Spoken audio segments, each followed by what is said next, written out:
Previously on the Infinite Escape Room.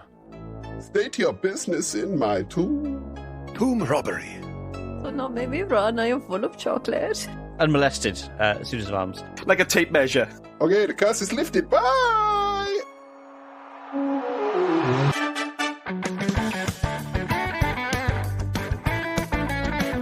Hello, and welcome to the Infinite Escape Room. Usually, we're a group of geographically diverse pals who come together, have a drink, and work together to solve a homemade escape room of the ears. But you join us now on part 4 of our Infinite Escape Room Quest special. That's right, this is the 4th and final part of our 4-part series, where we have a fabulous adventure in another world. We are guided capably through by Tony Conway, who is using the Quest RPG system. There's puzzles, there's fighting, and there's lovely characters. We think you're going to love it. This special, and in fact all of our episodes, are made possible by our fabulous, wonderful patrons. I'd like to extend my thanks to all of them, and in particular to Dave Shaw, Charlotte Knowles, and Karen Kate. Thanks so much, folks. We really appreciate it. If you're interested in joining the Patreon program yourself, head on over to patreon.com/The Infinite Escape Room. There's early access to episodes, bonus material, unedited stuff, and other guff. We rejoin the show now, just as we're getting into our 5th hour of recording, and we're all getting a little bit delirious. And welcome back. We are now coming up to the 5th hour of our recording. I'm Mike. I'm playing Clam Strumlington, sex pest bard shapeshifter, and I'm now drinking I'm taking a Jamie special. I've got a cup of tea and a double whiskey during a journey on the go. And joining me we have... Okay, I'm Bailey, and I'm playing Bailinator Jones, the half-orc, wall-through smashing disco queen of whatever land we're in at the moment. And I'm drinking a Magners, but I'm really regretting my drink choice because I think I've got some Jura or something in the cupboard, and I should have poured myself a shot of that. So, but I've got my Magners and I've got water, so it could be worse. And you've got an Alan who, if you scream really loud, might bring you a whiskey. I could. Well, I could just message him. To be honest, he's like my little butler. It's brilliant. Emphasis on the butt. Oi. Ben? Oh, yes. Yeah. I'm just thinking of Alan's Fucking hell, little 5 butler. hours in. Yeah. Jesus. And I'm Ben Lady Griffiths, and I'm drinking... I've gone on to water now. The beer I had earlier gave me a slight headache, so I've got water for some paracetamol and ibuprofen. And I'm playing... Rock and roll. Child. Whoa, rock and roll. And I'm playing Forquare, the halfling wizard who can't reach anything. Bless. Oh, bless. You just want to keep a supply of them Growy bears. elastic guy. Yeah. The everlasting. Yeah. Just, Keep chugging them. 6 foot high. I didn't take any from the store, so... Ah, damn. Next time.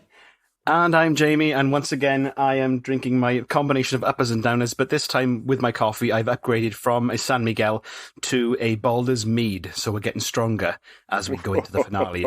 And Very nice. I am playing the trio of tiny tinkers in a trench coat, LSD. LSB. You're doing it now. An upper or a downer? So, just fucking... tripping balls. I'm playing the trio of tiny tinkers in a trench coat, LSB.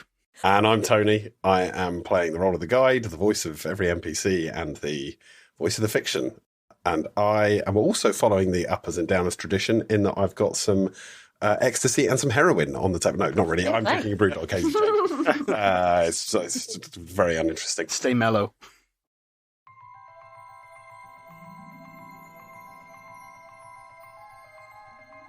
Right, so this is it. The final sprint towards the goal. You've been tasked by the ghost of the ancient wizard Galtarum the Elder, who was the founder of this city, to complete his life's work by opening a portal to another dimension. Seems fine. He mentions some ley lines in the city, and that you would need to... I think you discussed previously with Theodoric the historian that you would need to go to the Prismatic Temple to find the last bit of this puzzle that was set for you in the original episode. You've got a poem with 5 lines filled in, but you're missing a line. You're missing the second to last one. So, are we ready to go finish the final adventure quest. Yeah. Yeah. You got to be vocally. You can't just dance, Bailey. You got to be vocally. No, I know. Yeah. Sorry. Cool. So. Hell yeah! Come. All right. Oh my There we goodness. go. Okay. So you head to the northwest of the city, to the temple ward that has been pointed out on your map, and there are large stone walls surrounding a building, but the gate is open. It appears to be a welcoming space. Are you all right? I just wanted to ask, were we adding another ability? Yes. Oh, yeah. Let's before we get into this, everyone took a new ability and took some AP. What have you all chosen? I've gone with focus. Just what does focus do? Wouldn't you like to know? Yes. Yeah. It's so. I'll let you read it, Tony, because you're better at reading. You pause briefly, closing your eyes and clearing your mind of its reflexive habits. Your restless self fades away as your body becomes your task.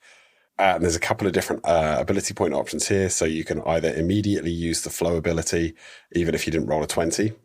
You become wind. Familiar. Until the end of your current fight, minions cannot hit you with basic attacks unless they roll 20.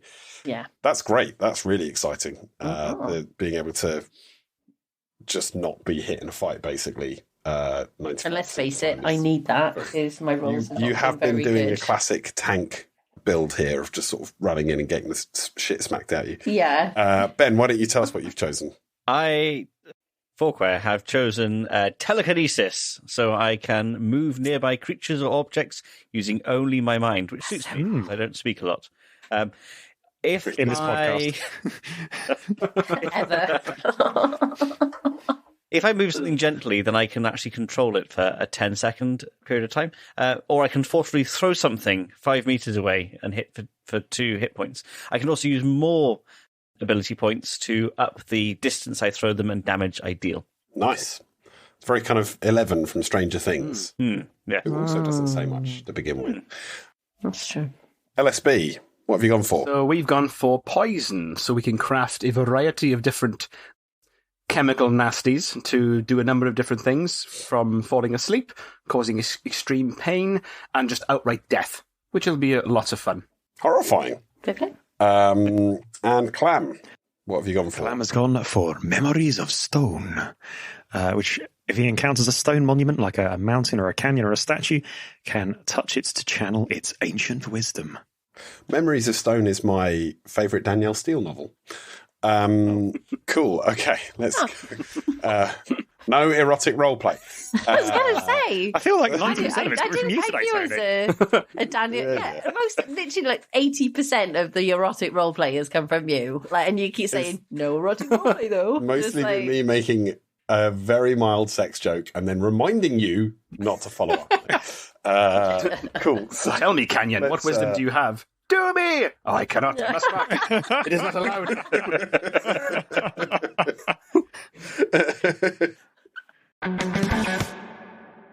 You come to the Prismatic Temple, this temple ward area in the northwest of town. There is a large, very solid wall around the outside. This building looks old, ancient.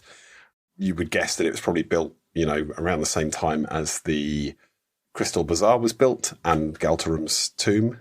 You can hear voices coming from inside. There seems to be chanting, singing, some kind of service or rally going on inside. You're not entirely sure. So as you approach, the sound of wailing and singing overcomes you, and you find a dense crowd almost pouring out of the doors of this temple. So it's a big hexagonal building with doors, large doors on each face of it.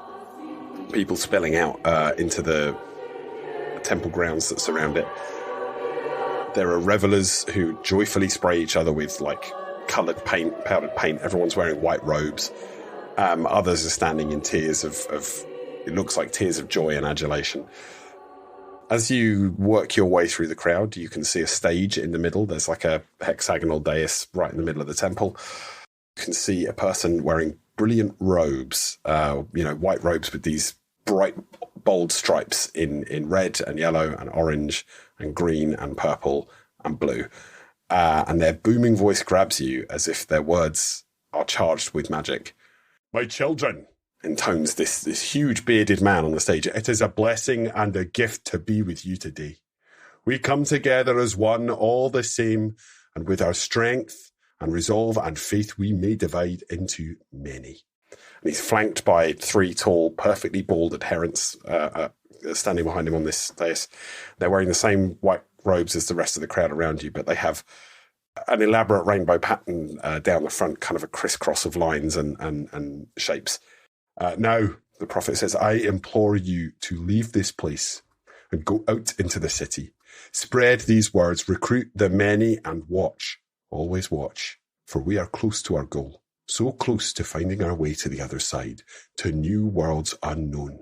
The magic of this place, the knowledge we gather each day, brings us to a new future. And this man who you guys have kind of picked up from, listening to people in town, this is Gideon Hosfar, the prismatic prophet. And he turns from the assembled crowd who are still wailing and crying joyfully, and he reaches up to his neck and lifts a heavy gold chain over his head. And he lowers that chain onto a small circular marble pedestal in the center of the room. And he turns back to the assembled crowd and he gently nods his head. And the doors all around the temple are already open, and people start streaming out into the gardens surrounding the temple and off into the city. And in only a minute or two, basically all the people in this room have gone, and you can hear singing and chanting and chatter and laughter fading off into the distance. Yeah, so what are you all up to? What's the plan here? Clam turns to everybody and says, I just left a suicide cult. It is lovely to be back in one. I know the signs. I know this. Home. Could we get close enough to that disc to see if it bears any resemblance to previous discs that we've seen? Oh, yeah. So I think you might have to linger for a minute and sort of find somewhere quiet to stand, because there's all these adherents streaming out, and you can actually see the doors start closing, and the 3 adherents who are on the stage in the more complex robes are locking them from the outside. And so you've carefully stepped off to the side as the last door closes, and you hear a loud metallic clunk as the key turns in the lock. So you're inside, you're on your own. Go on, Ben. I was going to say, so we're on our own. The prophet and the other guys have all They left as well. Yes, they went out with the crowd out into the city. Yeah. It's quiet in here now. You can still hear voices off, somewhere outside in the gardens, people sort of chatting and talking. But yeah, so you approach this dais, and it's the same smooth marble 12-inch or so circle on top of a small pedestal, probably about 3 feet high. And on top of it is the chain that the prophet took off. And hanging from it, you couldn't really see from the distance you were at before, is a large glass triangle, probably about, 4 or 5 inches high and maybe 2 or 3 inches deep. And it's been placed carefully standing up dais on this pedestal. Prismatic, because the symbol we saw in the very first puzzle that we did was the one that was like the Dark Side of the Moon album cover. It was the prisms. This is the Prismatic Temple, the prism, of course. It's all coming together. It's like Tony has planned out something that is connected in places. It's almost like I've written an elaborate puzzle within a puzzle. Yeah. Yeah. If we held, so is there any symbols of lines coming through, or is it just the glass triangle? Just the glass for now. That's all you can see. Okay. So I'm wondering. Okay. So about the lines upon the chart to find the place where lives the bird. I'm just wondering if there's something we can. Oh no, but I'm thinking about it too much. We should just do. Do you want to know some more about the temple? Do you want to hear some more about the temple? That'd be great. Let's have a look. Sorry. So the temple, as I said before, is this big hexagonal shape. And you're on this dais in the middle. Around the temple up high, there's from ground level up to about 20 feet up, something like that. There are big pillars that hold up the top of the temple. You saw from outside there were flying buttresses at the 6 points. And then above that, you can see a kind of like a gallery. You know how cathedrals and stuff often have the raised gallery. I think it's called I looked it up. I think it's called a triforium. Yeah, I know. So there's one of those that runs around the top. The doors are closed. There are elaborate stained glass windows all around you with this kind of hexagonal, like a 6-segmented color wheel sort of thing as the main design, and then lots of different bits of colored glass all around it. So the place has got this amazing multicolored kaleidoscopic glow to it. wherever you're standing.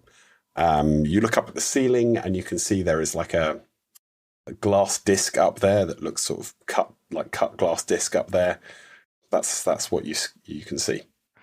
Shaft of light. A space for a shaft of light, and we have a prism. Shaft. But it's never. That's what I was thinking with the lines like coming through, and then the lines that would come out of the prism about the triangle. So, should one of us grab it and do that? Yeah. Before we do, could we activate our spy glasses, please, to use infrared vision, which lets us see any objects or that give off heat nearby, just in case there are still people lurking around that could catch us in the act.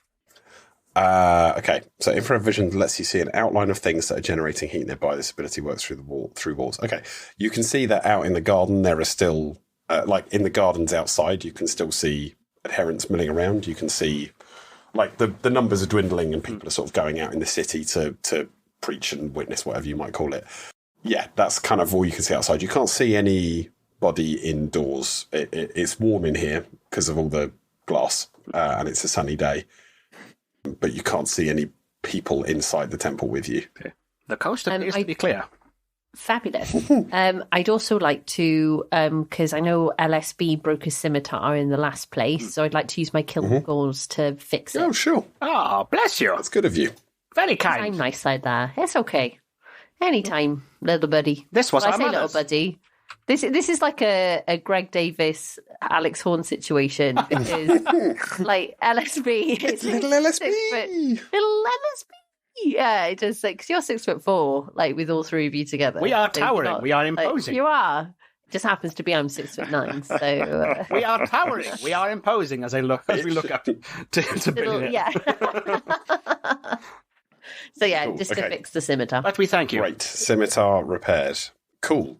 So what's the... The window or whatever it was on the ceiling, that didn't have light coming through it yet, did it?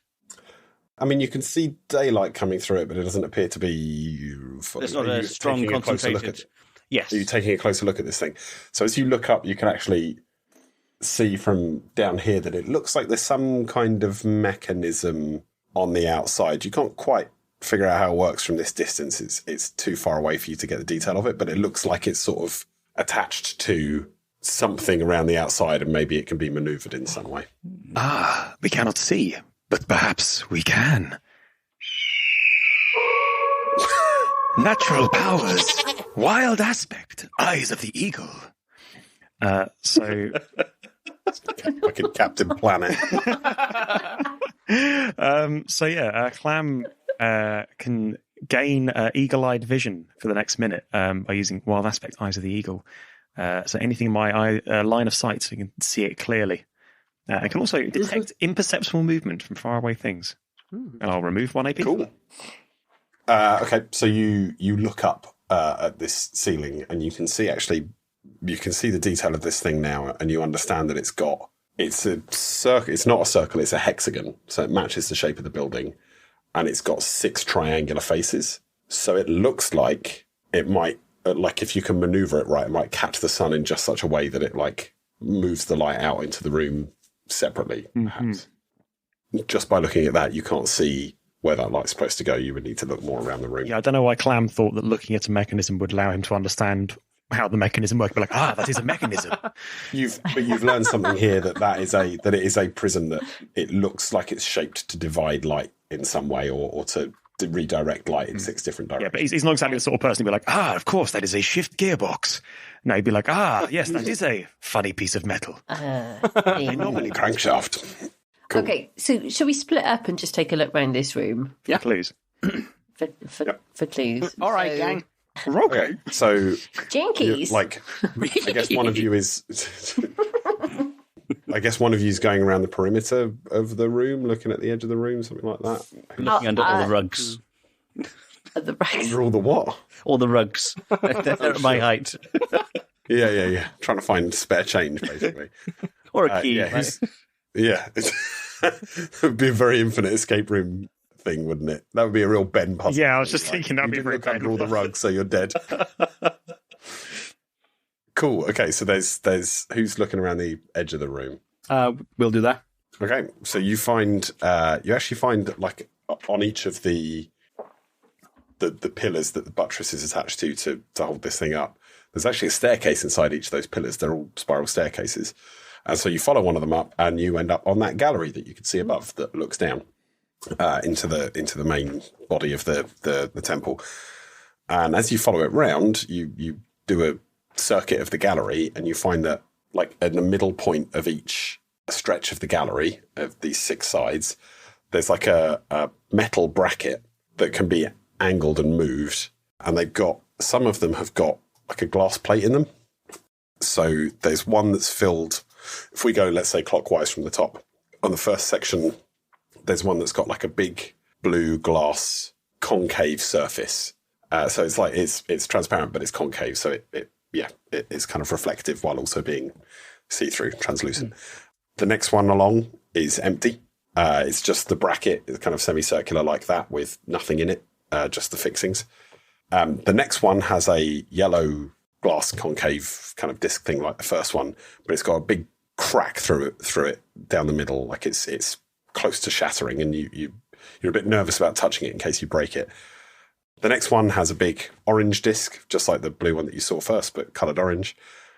So then the next one is also empty, like the second one, and it says it's got a note stuck on it. Someone's put a note on there that says, "Sorry, borrowed this to fix one of the windows. Will replace soon." And then the last one has an intact purple disc, much like the blue and the orange ones. Superb. So we'll call to the others. Hello there, friends. We have found some sort of glass rainbow, potentially, but some of the colours are missing. Come. There are steps in the pillars. Can you believe it? Come, rise. I like your enthusiasm. Come, rise. Yep. Clam joins him on the and Bailinator follows Clam. And she helps Forquare up the stairs because of his little legs. They're made for humans, yeah. Can we Not made for Can we for our reach halfling folk. the glass from where we're stood? What, the glass in the Yeah. brackets? Yeah. It's at like the railing of these balcony bits, these galleries, comes up to about your waist height. Or my I think shin. the middle I was going to say the middle goblin's stomach, probably the middle goblin's face. Okay. So yeah, it's like it's there and it's easy to maneuver. So we'll point at the yellow one with a crack in it and say to Bailinator, "You there, fellow green one? Do you have any more of that thing to fix the things?" Oh, no. Shit. You used it all. I did We are on very your scimitar. grateful, but bugger. I don't. Oh, no. I didn't. You see, I didn't realise Tony had written this into the story, so I... No. That was not my intention. No, you haven't broken Fabulous. it. Don't worry. We lean over to Clam. What is a Tony? We don't want to be rude. I wouldn't have put a puzzle where the solution depends on a consumable that you had from the start. Yeah, I know. This I is the did last that last slide. week. Got to towards the end. I did that last week. I gave everybody a Mars bar, and it was the very last bit, and it was to stop them getting killed by killer bees. And Dom ate half the Mars bar at the beginning of the puzzle, and I was like, "Please don't eat the other half. Please don't eat the other half." And they didn't. Thank God. Anyway, Oh, my God. yeah, it's Mark Cool. Zuckerberg. So Oh, good old Marky. Mars. Oh. Anyway. Yeah. So okay, there you go. You got your discs.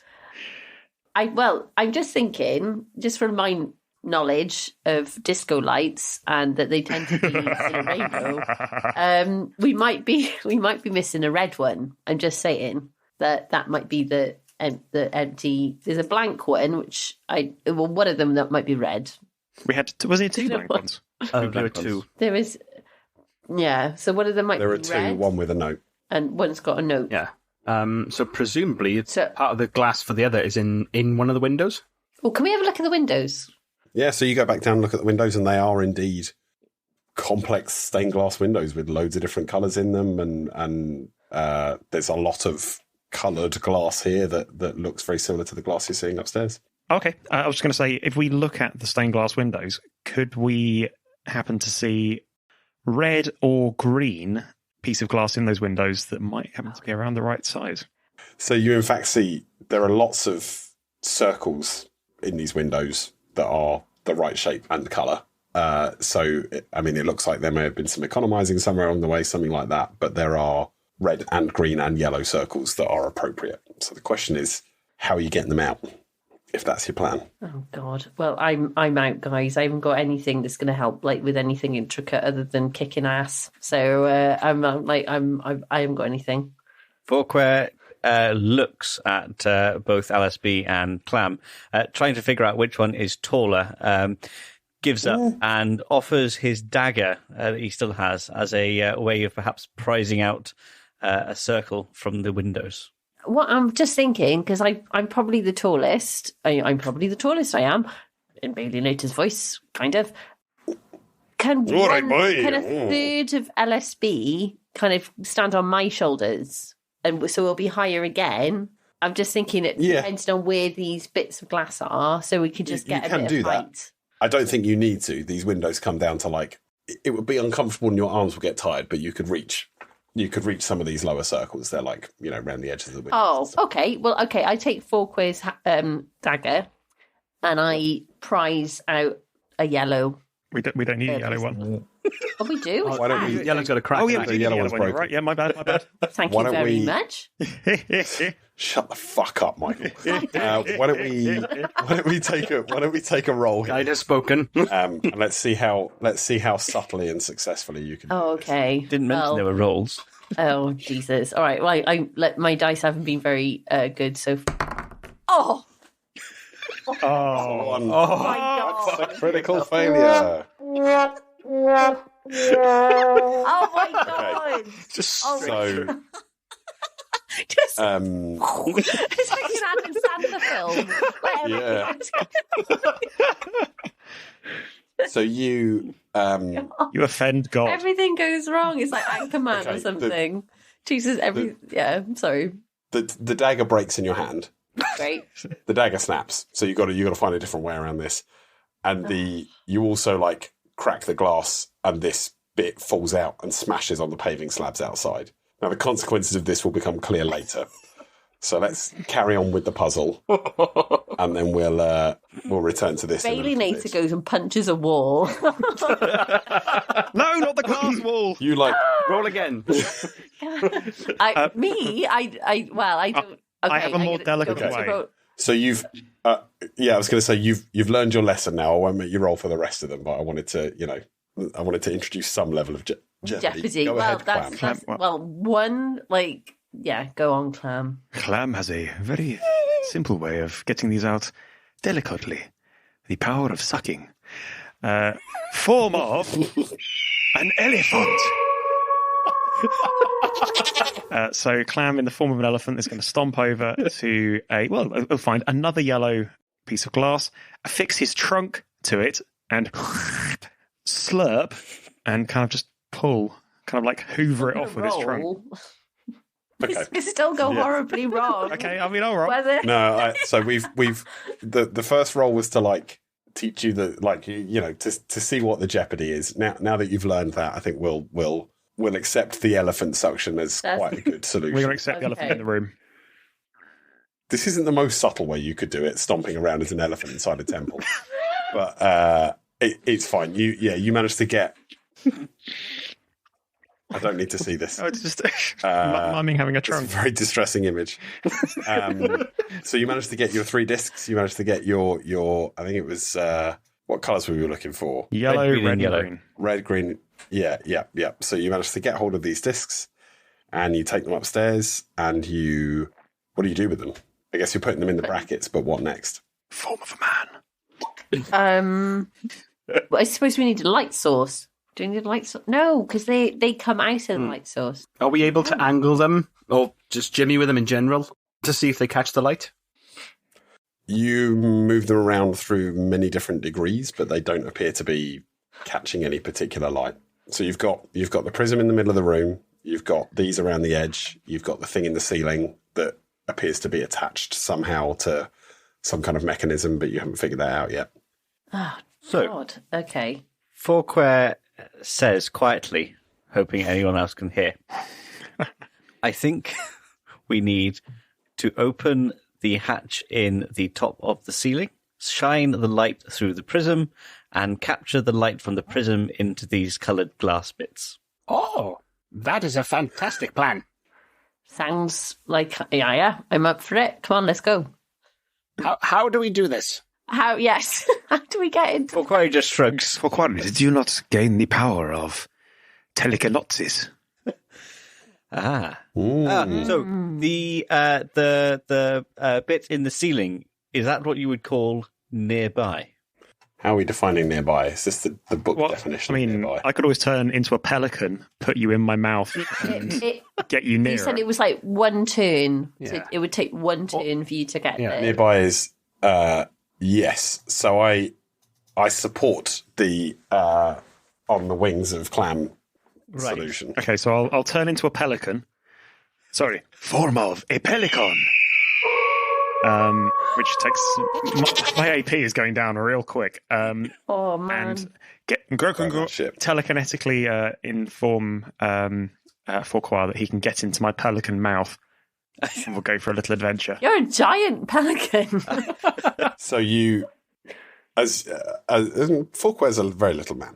As you Very moist in here. fly up there, as you get closer, you find that there's like a sort of little maintenance shelf type thing that's big enough for a human to get in, really, to go up and do maintenance or whatever it might be. And so as you, Forquare, you clamber out of Clam's big, ugly, flappy beak as he flies back to the balcony with the others, and you get a good look at what's going on up here. There is this like glass disc with the 6 triangular faces pointing down into the room, and it looks like you can angle and move it through different degrees. And as you look out through the top, you can see where the sun is outside. And so you think maybe with the right series of movements, you might catch the sunlight and direct it down into the room somehow. Excellent. Is this something that I can reach, given my short stature, or am I going to need to use telekinesis? I think you're going to need to use telekinesis. This is Wonderful. designed for a human to do it, and you are a good 2.5 feet too short. I shall... I just took off 10 of my AP. I've used some...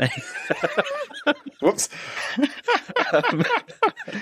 I used one of my AP to rotate and move the structure to catch the sun and direct it onto the floor below. Well, no. So you angle it, and as you're moving it around, there's one angle where it catches the light in such a way that it splits out into 6 coloured beams of light out into the room. Mm-hmm. And then you shift it another way, and you end up with like one sort of faint beam of light going down into the prism. And you can see it go into the prism, and it goes out and just sort of splits and projects onto a wall. If you're angling a single beam of light at the prism. But when you angle it the other way, it's pointing down into those like 6. Oh, in that case, then in the lofts, we'll leave it so it angles into the 6 points. Okay. So you get these 6 different coloured beams of light pointing into the different colours. And then if we take the six discs of glass and we simply angle them downwards towards the pillar and the prism there, perhaps we will get some sort of effect, says Clam. Yeah. Who is now, form of a man. And he then repeats this because he realised all he said before was... I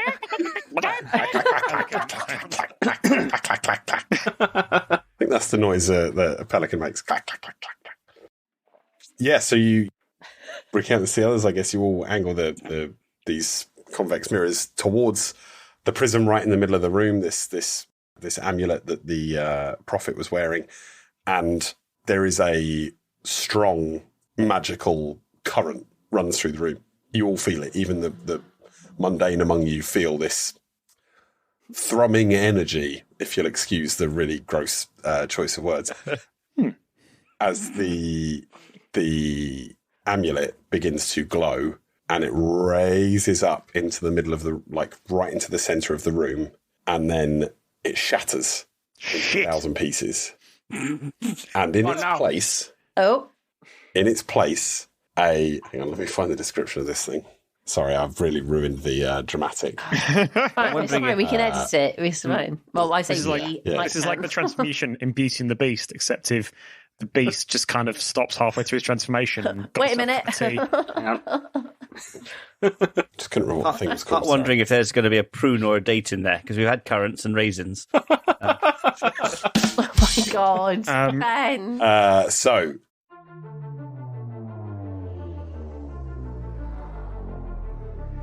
You see a large sphere of darkness quickly moving into the centre of the room. And the sun from outside that was glowing through the windows starts to dim. A metallic orb of flickering light and static releases a thunderous discharge, throwing you all backwards and onto the ground. So there's 3 of you on the gallery have been pushed backwards. And there is poor little Forquare up in this funny little maintenance loft Oh, yeah, at the top of the room. Wow, you just left. Well, you didn't have time to go back and get him. I cannot believe you flew back and transformed so quickly.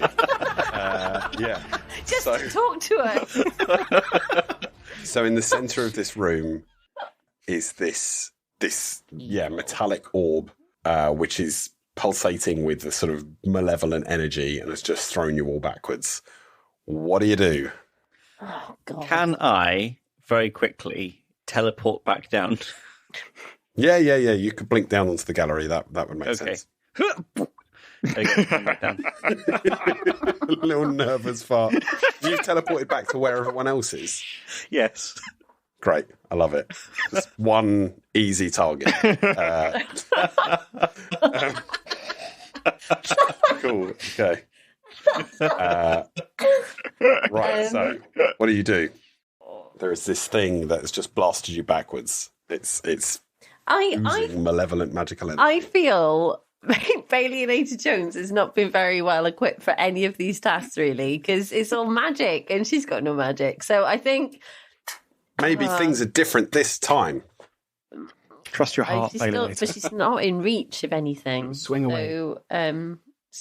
So, okay, I'm going to do focus because I can, and it's an ability I have. So I'm going to use 3. Do I become wind or flow ability? I'm going to use flow. Get my flow ability. After completing your initial attack, you may immediately make 1 basic attack. So I don't think you use this until you're in a position to attack. Okay, and I haven't got anything long range. So I think Bailinator runs downstairs to try and get. No, it's truly incredible that none of you picked a ranged weapon. It really is, isn't it? I've got thorns. I can throw thorns. It's fine. Yeah, all good. Go for it. Yeah. So Clam, Clam, you go first. I mean, I'm genuinely tempted. Please, sir. I'm genuinely tempted to turn into a pterodactyl. It's a pretty good idea. Oh my God! Do I throw thorns or turn into a pterodactyl? I think I turn into a pterodactyl. Form of a pterodactyl. I can say that as Clam as well. So much phlegm. I turn into a pterodactyl and prepare to go patera nuts on this sphere of magicness. So what are you doing? You like flying? I'm going to fly at it and snap at it with my terrifying avian dinosaur beak. I roll and I get a 3. Cool. Yeah. Excellent. Oh, fucking hell, Mike, get it together.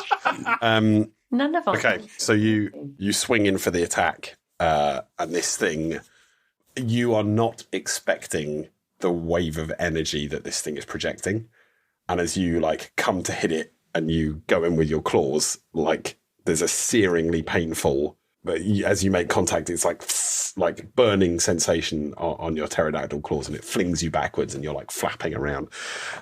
So you do not make the hit, and I think let's say you take 1 damage because it's a brief clash, but it is very painful. Ouch. I mean, yes. So, yeah. Okay. Who's going next? Could we try to create a black poison based on various gubbins about our personage in the trench coat, and then coat the rope, the feather hook with it? So I think it's 1 turn to create the poison, and another turn to use it. I'll do that. I'll create it this turn. I'd say, yeah. Okay, so you are, I guess, taking cover behind a pillar or something like that, and working on your poison. Okay, they're 2 different actions, cool. So we need to split those across 2 turns. Forquare, you are up directly above this thing. You could just leap down and give it a big horrible cuddle if you wanted to. Well, is this a creature or an object? It's a creature. Lovely. I got it from the character book, so it's a creature. Lovely. I didn't know, because I was expecting yes or no. I was hoping for yes. Okay, so cool. Could I please use telekinesis on it? I am going to use 4 AP to potentially hit for 8 damage. Bloody hell. So this is an interesting, complicated one. So you... What is the wording of this? You may move an object or creature, or you may forcefully throw it up to 5 meters away and hit for 2 HP. And then for extra AP, you may increase the power of this ability by spending additional AP, 10 damage. So you're spending 4 AP to do 20 meters and 8 damage. What are you throwing it into? I guess that I'm going to throw it. Well, I was just thinking up, to be honest. You're up towards you. You're I've teleported, didn't I? Back. Oh yes, of course you teleported, didn't you? Yeah. Yes. So you're throwing it up into the mirror above you? Not into the mirror, more into the ceiling. The mirror isn't on the whole ceiling, is it? It's right in the middle of the ceiling. And so I'm going to throw it sort of off to the side of the ceiling of the at an angle. Yeah. What's wrong with the floor? Oh, yeah, you do this. I'm guessing it's near the floor. You fling this thing with your mind. You go full Grogu from the Mandalorian, and it smashes against the wall with a force that you didn't think was that you contained with this spell, and it cracks right across the middle, and it falls to the ground in a sort of smoking, charred wreck. And as the smoke clears, you see that it's shrunk down to a little ball about the size of an orange. It's perfectly black and perfectly smooth, and the threat seems to be neutralised for now.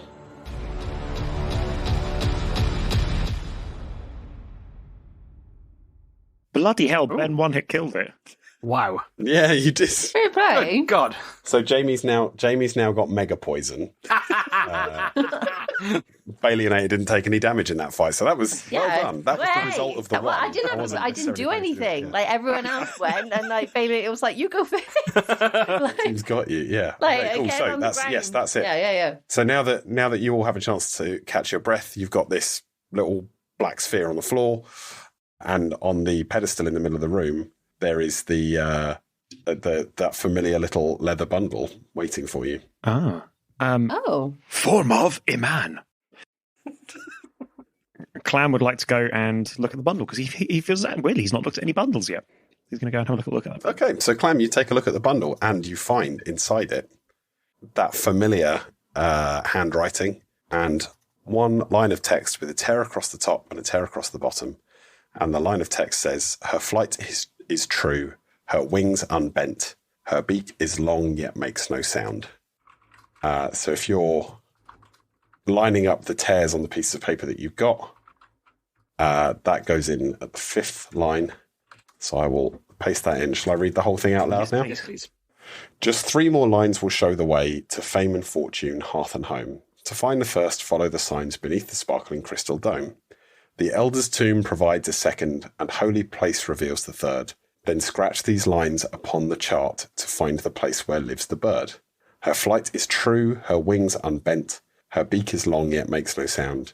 And if you bring to her this token, then treasure glory homeward bound. We need to retrieve our token from Theodoric. Good boy. Yeah. Oh, yes. Shall we return to Theodoric? Yeah. Can we take a look at the little sphere? Has anyone picked that up? Oh, yeah. Good shout. So this thing that is on the floor, Forquare, now that you're closer, you recognise this as something from your wizardly training that you never thought you'd see up close. This is a Wraith fire bomb on the floor. It is, I believe it's in the treasure book as well, so I will send you a description of it. It's a dark crystal orb the size of an orange that contains a volatile magic charge. When thrown, it explodes in a small radius on contact, igniting anything within a few meters of the point of impact in searing ethereal flame. Creatures touched by the flame take 4 damage and writhe in agony. Wow. Wow. Do you want to pick that up then? Yes, and I will stow it safely because you wouldn't want that to fall out your pocket when you put your trousers down first, would you? No, but it hasn't got that far to fall with Forquare. I mean, you are like our pocket ICBM, Forquare. Just or you are a little pocket rocket, yeah. How are you getting out of this temple? They locked all the doors. Oh, yeah. How are you getting out of this temple? They locked all the doors. We do have some lockpicks on our person. Oh, we can do it. We can jibby the lock, as you say. And we will. You go for it, Okay, go for it. LSB. Like, do you have to roll for that or anything, or is it lockpicks just on done? the equipment rather than a skill? Yeah. Okay. So you pick the lock of the door nearest the gate that you came in through of the temple walls, and you open it carefully. Now you can see out on the green all of the general mass of the adherents have left, but there are those three folks, the very shiny bald folks that you saw on the stage. Okay. Standing around, sort of looking slightly suspicious because they've heard the crash of this glass, and sort of looking around to try and figure out. Sorry, what's going Tony. on. The crash of the glass that I did at the start, but not the mad fight that happened with like a magic bomb being flung against. They're all the looking ceiling. pretty concerned, and so the three of them are standing in a clump on the green between where you are at this door and the gate that takes you out of the walls. What do you do? Okay. There's like all six of your heads like stacked up, looking through the door. Yeah. Mike, I can see Mike is like absolutely bursting. You to go. tell Ben what to do. Okay. There's something that, like, come on, Bailey. Come on. You got. Yeah, I was gonna. Oh, okay. Well, so I know how much you're looking forward to I've it. got- yeah. Well, I was gonna. Well, I think. Yeah, I'm gonna use. Oh no, I don't know which one to use now. I've got too many abilities. Oh God. Oh.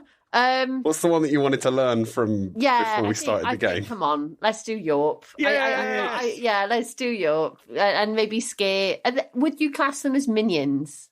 Yes, they are minions. Okay, They're not let's- bosses. Yeah. Come on, dice. Let's get a more than a one. Roll for me. Well, Yeah. anything more than 5, I'm happy with. Oh. That was a 2. That was a 2 that you rolled there. So you, what do you do? Like, how do you? What's going on with these dice? They hate us. How are you attracting their attention? What do you do? Well, I was gonna just like burst out the door and just like have at them with a big like otherworldly like roar, but You're going to have at them with your Ben. You do that. no, well, You do that. You stomp out, and I think it's one of those things where like in it's your like, head in it my looks mind, one way. Yeah, it's like in your Always mind, it's Sunny just in the like- dance off where they think they're doing this amazing dance and it's just Mac. Yeah. I'm literally Mac. Yeah. Going Yeah. like that with this. It's like Like visceral roar. Like, you feel like it's a bellow that shakes the very foundations of the thing. To them, in reality, it's a 6'9", green. slightly green woman stomps out and screams at them in full makeup, leather boots and everything, and just sort of goes, and they're all like, what are you? No, you, Tony, stop, don't move. I think we should read what it says if you get between 1 and 5. They laugh. They laugh at you. Yeah. They all sort of Yeah. briefly chuckle, but then they're like, Yeah. they're all business, and they're like, right, you stop, don't move a muscle, and they start marching towards. Sorry, guys. That York failed me. I'm like, you go. Come on, guys. You Could go. LS stand between the oncoming priests and the rest of the party and say, "Stop, my brethren! We have taken your words to heart. You have said about the one dividing into the many. Well, we have heard the cries." And all 3 goblins separate and go, "Behold, we are your living avatar, the one into many. Bow before us." Okay, why don't you roll to see what kind of Oh, impact please, this sweet has? baby Jesus, let this be a good roll. Oh my god. A 3. Jesus, please. What's happening? One of, like, What is happening with this dice? each of them pulls out, like the little spiky trident things, the Greek 3-pronged Poseidon. weapon Oh, things. yeah. No, but there's like the handheld ones. Hang on a minute. Yeah, like you have a little trident and a net. Yeah, like. No, I don't mean like a trident on a long stick. I mean like 2 small things that you hold in your fist. Oh, that yeah. are just sharp things. Hang on a second. Like a trowel. Like that, but there's like 2 little exactly like a spikes and trowel. big Yeah, spike a in the garden middle. fork. That's it. Yeah, garden fork. Fork you. Oh, they're not Greek. They're Japanese. They're called spies. Oh, I did. the Raphael. Yeah, come on, Tony. Yeah, if you said Excuse me, Japanese, yeah, we would have If you instantly said from the known. turtles, then... Yeah. So anyway, they draw these from their, like, they've got like big billowy sleeves, like a monk's robes, and they draw them out. Each one of them comes for one of the component parts of Ellis. Oh, God. Oh, dear. Blades first. Oh, no. So they're still kind of in a clump, and they're maybe like 10 meters away from you, maybe. Forquare uses clap to send to send a thunderous wave of Back. force at them and to knock them to the ground. Great. Okay, so you hit 3 of them for 2 HP of damage, and you knock them back onto the ground. Cool. And then Forquare says, "And then we run." Run. I mean, yeah. If you want to run, if you want to flee, I'm agreed. Let us. that is an Yeah, option. I think. Yeah, come on, let's run. Come on, boys. Any kind of parting shot? Any blackjacks on the ground to pop their tires or anything like that? I haven't got anything. Do we want to use the Wraith firebomb? I don't know whether it's to be used now or to. It doesn't feel like we should use it now. No, I think that would be. I think that would be awesome. I think setting them all on fire and running away would be. I use that Forquare as like this little psychopath that's like. This happened last always time. have one. Remember, he Yeah, killed the final yeah. boss last time by like pulling its spine out. Yeah, it's fully Mortal Kombat. Yeah. I loved it. It's like Bailinator Jones and the rest of them going, no! And was like, yeah. It's always the Just quiet like- ones. Just the little glint, Yeah, the little glint in his eye. Yeah, just like. I going nuts. Like, yeah. Burn them all. Ben, if you want to do it, I'm into it. Clan Except for takes you, a Ben. big I don't swig think of his you don't magical really have another brandy. He, opportunity. he knows which way this is going. Yes, from within the cloak that Forquare wears, Oh my God. he brings out the Wraith firebomb. With a glint in his eye, he sends it on a great It's big like arc. the rest of us are running at this point. Like, At the apex of the arc, he also turns and runs. Yeah, so you can hear behind you, all of you, these quite creepy adherents who really haven't given you a very good vibe, lying on the floor, about to get up and start chasing you, when suddenly this black orb lands on the floor in front of them, and there is a second where they all stop to look at it, and then there is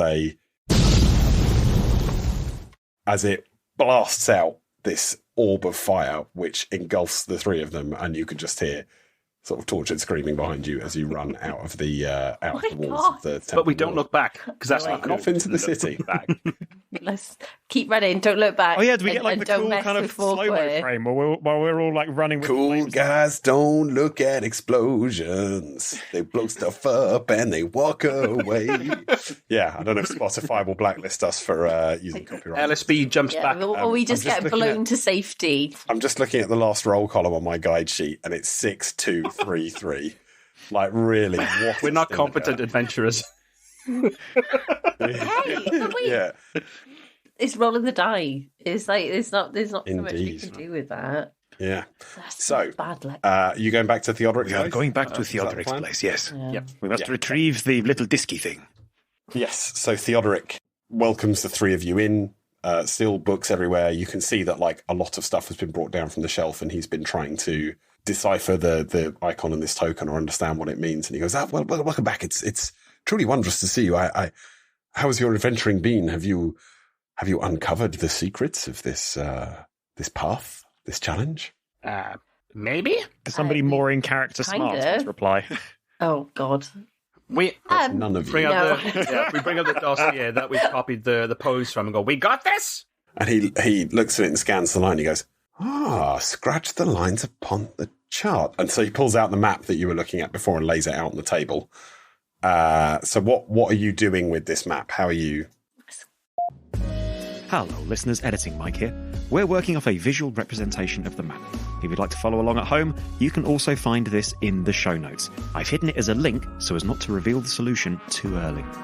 Have a play yourself. Okay, so What are you going for? the Elder's Tomb was on the hill, which is 10. So there's little dots where we were with the temple. There's little dots around it, and then in the line, and then there's little dots around I think that's a in wall. the line. But I'm just wondering if the lines go out, will it line up with any of the dots in the other outer line? So the tomb is just to the northwest, above the number 10 on the map. Let us see. The Crystal Bazaar was in the sort of southy, middly bit of the city, around the number 7 on the map. And the other place that we went, where we just were, was around number 4, Prismatic. the temple. So if we were to triangulate these 3 locations, we get a bit in the middle, presumably. And that is about as far as my thinking has gone. I may need a biscuit for the great deal of thought this has entailed. Down. How are you finding the middle? Well, so let us refer back to the poem. The poem said, to find the first, follow the signs. So we followed the signs in the sparkling crystal dome. These 3 more lines will show the way to famed Porcinato.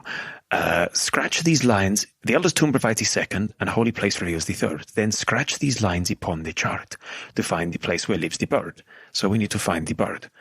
We could use, if we draw into the very middle from those 7 points of the triangle. So we go from the 4, the 7, the points into the very middle of the triangle. Perhaps that reveals where this bird location is. Do you know how to find the centre of a triangle? Clem Sturmlington does not know how to find the centre of the Neither does triangle. Bailinator Jones. She's a fighter, not a I thinker. feel like, as a spy, I feel like that might not be beyond. We have some knowledge of triangles. We will try. We can't hold the pencil, though, because of the claws, you see. We'll just scratch it into the paper instead. Do a Perhaps Google Forquare search. does has had to draw sort of arcane symbols. Anyway, would you like me to tell you how to find the centre yes, of a please. triangle? I'd love to. God! Yeah, okay. So you Yes, please. you find the halfway point along each line of it, and then you draw a line from that to the opposite corner, and then the point at which those 3 lines converge is, All right. is the centre. So I let's, have let's had do this. that. Don't forget, we're an educational podcast, people. So Dear. let's. I wasn't the sure if there middle was of a ruler handy. This is it. Hey! That was exactly what I was Wow. talking about, except with maths applied. It's beautiful. X marks the spot. So it's this building here. We can include this in the show notes for the listeners. Yes, please. This centre of this triangle that joins the temple and the Crystal Bazaar and the tomb of Gortalum.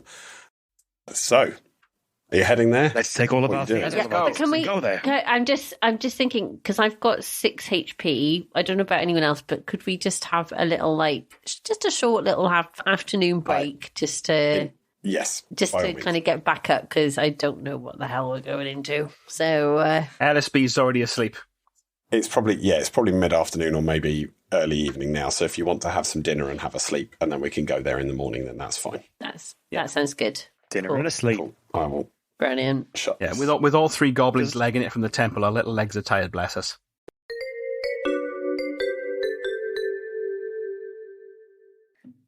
The following morning, you're up bright and early with the. Well, are you up bright and early, or are you going for a coffee and Coffee. Pastry at the Always bazaar? have to have a In the David. pastry. Coffee and a pan of Yum, raisins. yum, yum. Pan of chocolate. Oh, yeah, lovely.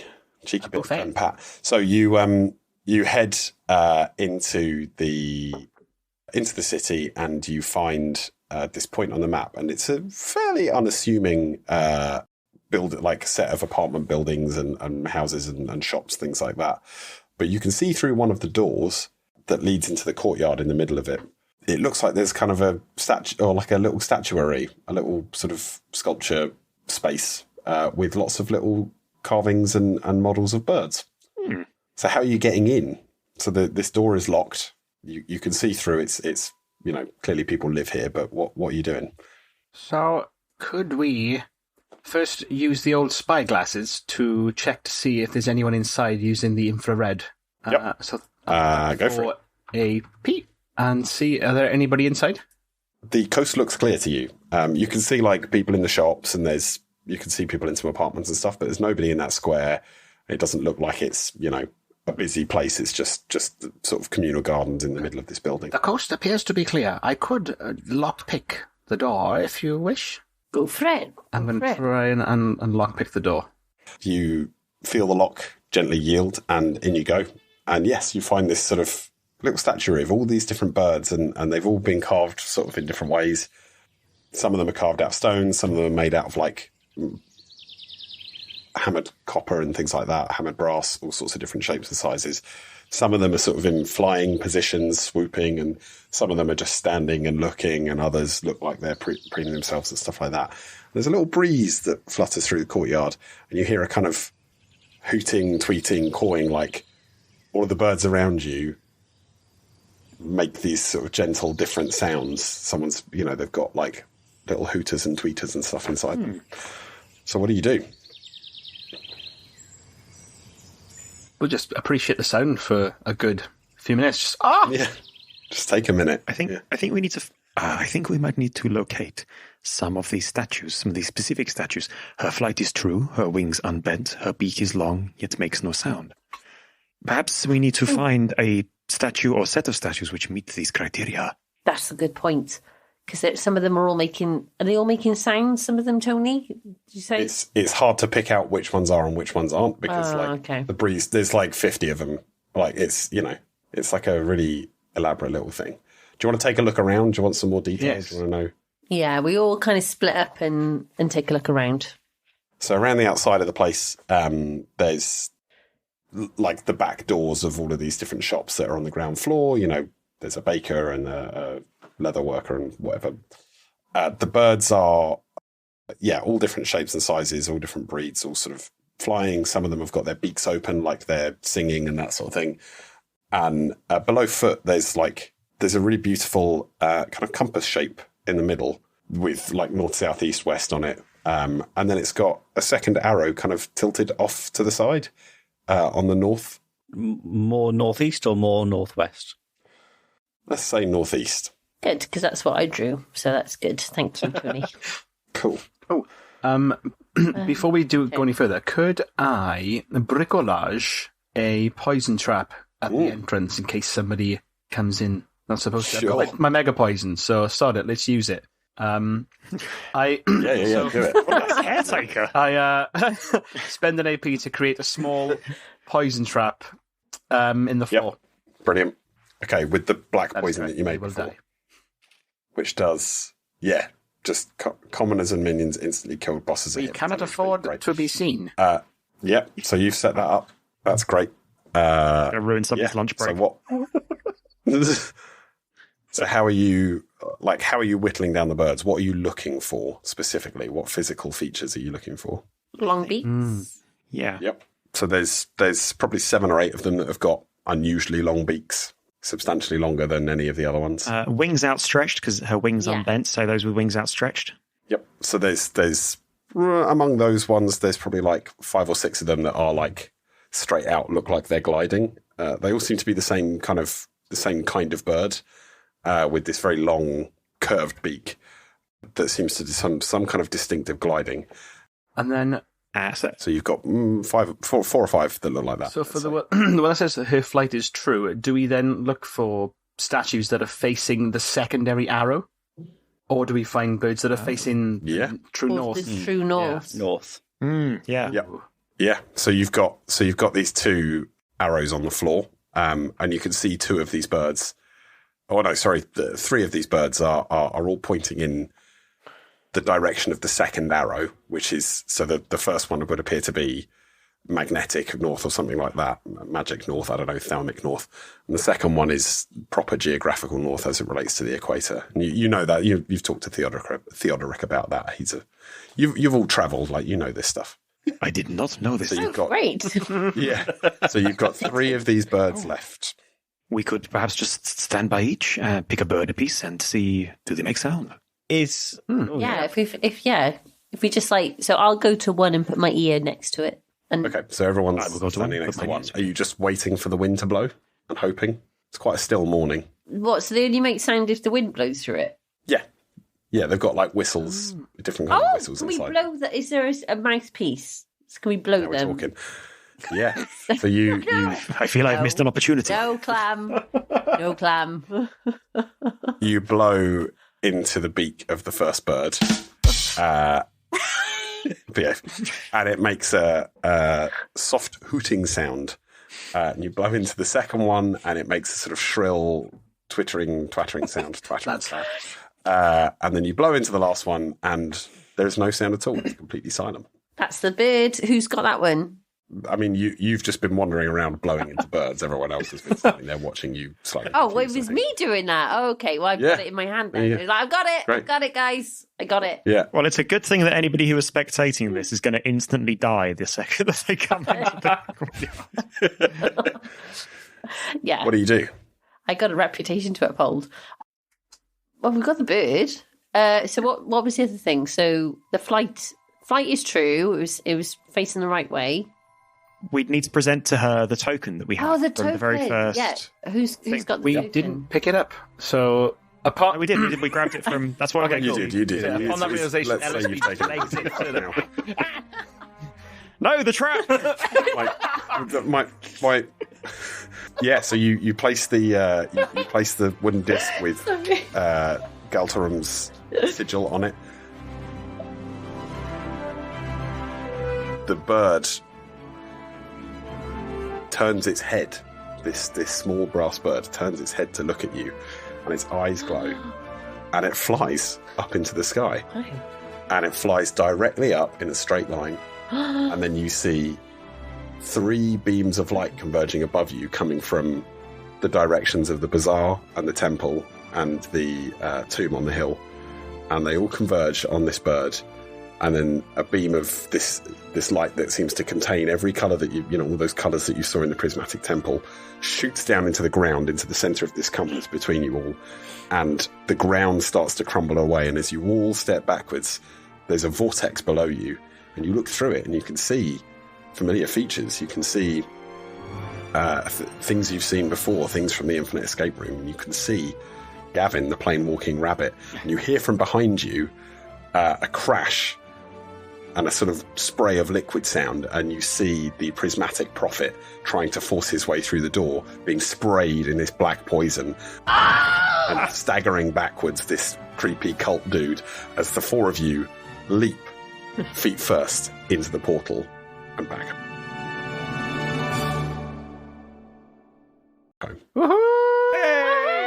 Hey! You solved my portal puzzle.